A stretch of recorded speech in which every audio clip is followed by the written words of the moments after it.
Dexter is a serial killer who actually kills bad people.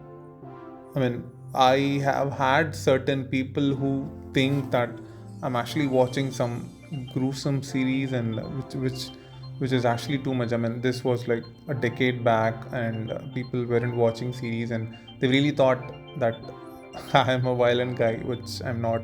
The best thing about Dexter is not just him killing the bad guys. I mean, obviously, every season, I mean, you would have a bad guy, a different bad guy in every season, and you just focus. Dexter just focuses on how he kills that bad guy eventually at the end of the season. So, at the course of the season, he has too many bad guys to kill for, but there is one primary bad guy he always kills at the end of the season. Now, Dexter is just not that. So, I really see that this series is very underrated only for that reason that people perceive that Dexter is just about a serial killer just killing bad guys. No.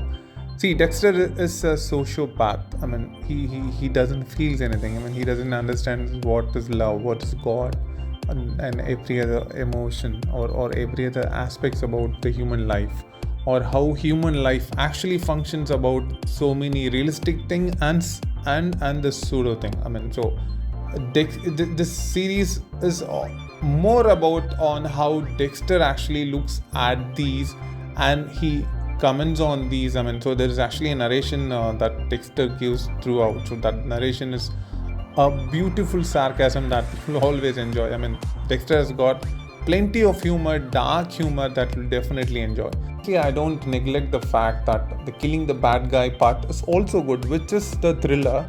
But apart from that, there is this dark humor and his perspective of seeing the world, all this psychological and philosophical stuff. But the other part is where, other than Dexter, which is a character well defined, I mean, you would see the character arc going very well over the course of season. I mean, how it started and how it ended in the last season, and not just Dexter.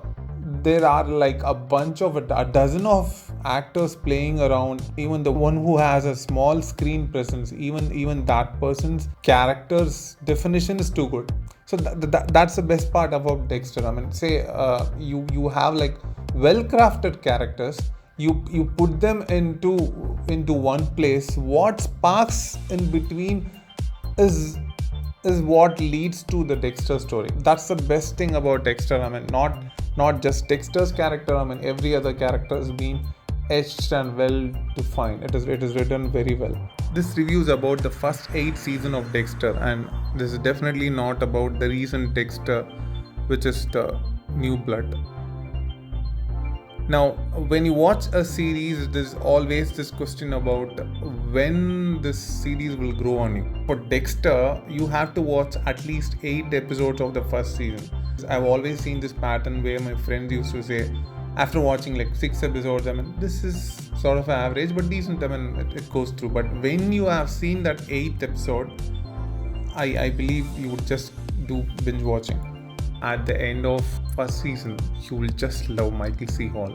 And when the 8th season gets over, you are so in love with Michael C. Hall that you would just look for other content by Michael C. Hall, which is pretty rare. So, I mean, that's why Dexter New Blood works for us.